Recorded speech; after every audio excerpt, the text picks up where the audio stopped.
Magandang araw po lahat po ng mga viewers, mga minamahal namin na sumusubaybay po ng Pure Heart Worldwide Ministries Incorporated na kinapapalooban ng mga warriors, prayer warriors po. Kami po ay narito, Panginoon, dito sa barangay Concordia, Bulinaw, Pangasinan. Ang bahay po ni Pastor Cirilo Panumbo III po. Panambo po. Yan. At ito po ay narito po kami sa isang hangarin upang patuloy na magte-testify sila kung paano nangyari ang mga himala sa buhay nila at nakita nila ang kanyang asawa si Pastora na siya'y gumaling pagkatapos ng revival dito sa church nila ng New Testament Church in Christ. Andito po sila ngayon, nandito po kami upang ito po ay magpasalamat sila sa Panginoon. Andito po si Pastor Cirilo po na magbabahagi po kung paano ang kanyang mahal sa buhay si Pastora ay ginuho ng sakit na grabe. Andito po siya. Yan, Pastor, magbigay na po kayo, Pastor, ng testimony niyo sa katagal-tagal na ang ginawa ng kaawin sa inyo na hindi niyo nakita at ngayon ay napatunayan niyo. Sige po, Pastor. So, magandang araw po sa lahat ng mga nakikinig at nanonood dito po sa interview na ito patungkol nga sa kamangha-manghang ginawa ng Diyos sa pamamagitan ng Pure Heart Worldwide Ministries Incorporated. Yes. Dahil noong pong nakaraang Martes ay noong 5 nitong buwan ng July, nagkaroon ng revival sa church namin at bilang pastor nga ng Iglesia New Testament Church in Christ ay 18 taon na po ako nagpapastor at meron akong mga nakita na mga kahanga-hangang himala ginawa ng Panginoon sa mga nagdaang panahon bilang pagpapastor ko. Subalit, nung nagkaroon po ng revival sa church namin noong 5 nitong July, ay nakita ko po ang kamangha-manghang pagkilos ng Panginoon. Amen. Dahil ang aking pong may bahay na siya ay merong karamdaman ng diabetes. Siya po ay diabetic sa loob na ng halos 20 taon at siya po ay nag-i-insulin. Ang katotohanan niyan tuwing araw-araw po ang kanyang pag-i-insulin dito po sa kanyang tiyan. At magmula noong nagkaroon ng revival noong 5, asa-isa hindi ko na po siya ininjika ng insulin. Ilan, Pastor, na beses ini-inject niyo sa isang araw? Minsan po. Ay, minsan daily, lang po. daily minsan lang. Okay. So, dati nung bago pa lang siya nagkaroon na diabetes ay mga 3-4 na beses po siya grabe. ininjikan. Grabe po. Pero hanggang sa, ayun nga, sa tulong ng Panginoon ay bumaba yung dami ng pag-inject sa kanya ng insulin hanggang sa naging isa na lang. At ito nga nagkaroon ng revival ng July 5 ay inabukasan hindi ko na po siya ininjikan ng insulin. Grabe. Yung kalinain ko ang kapangyarihan ng Diyos. Hallelujah. At nakita namin ang resulta dahil kinukunan ko po siya ng kanyang blood sugar ay normal naman po bumaba yung kanyang blood sugar. Po. So hindi katulad ng dati na maski nag-i-insulin siya, umaabot pa ng 200 plus ang kanyang blood sugar.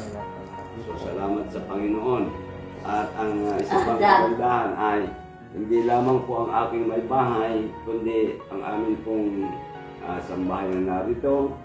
Aking may bahay, si Jeremy ay sakitin din po ito. Ang sinundan ni Jeremy, si Ezra, ay ang kanya pong period ay regular. At pagka po siya ay dumating ang kanyang menstrual period ay hindi po siya makapagtrabaho sa pananakit po ng kanyang puson. Subalit ito nga ay dahil sa kiniklaim namin ang Diyos ay kumilos sa pamamagitan ng Pure Heart Worldwide Ministries ay nagkaroon po ng pagbabago. Sa Diyos lang naman po tayo So, nagtitiwala. salamat sa Panginoon. Kayo po, Pastora, ano naman yung naramdaman nyo ngayon na pwede yung pagpasalamat sa Panginoon dahil kayo ay deklarado at silyado na ngayon na pinagaling ng Panginoon kasi hindi na kayo nag-i-insulin. Ano yung pasalamat ninyo po? Sige po, sabihin nyo po. Salamat sa Panginoon dahil cleaning ko na. Magaling na ako. Amen. Praise God. Sige po. Salita ka. Dati-dati,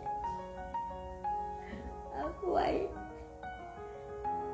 nasubukan ko nga din ng kwan.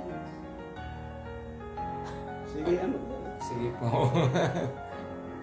Hallelujah. Naiiyak ako sa kagalakan. Si Yahweh ay Thank you, Lord. Thank you, God.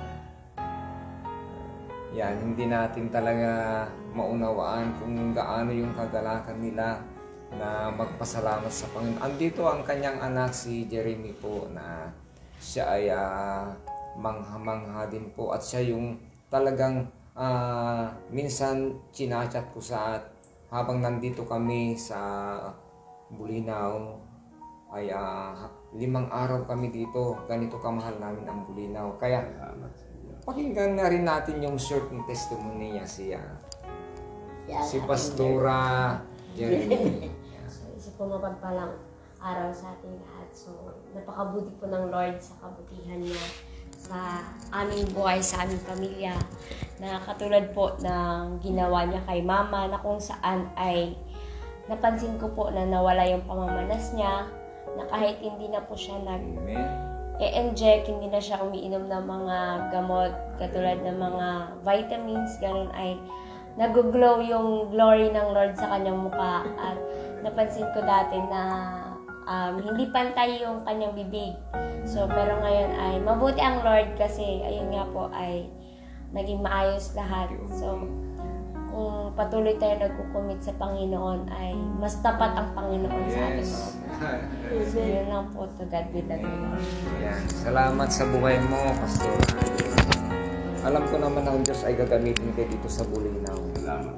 At nakita ko doon po sa discerning talaga na si Pastor Cirilo ay isang coordinator dito sa Bulinaw.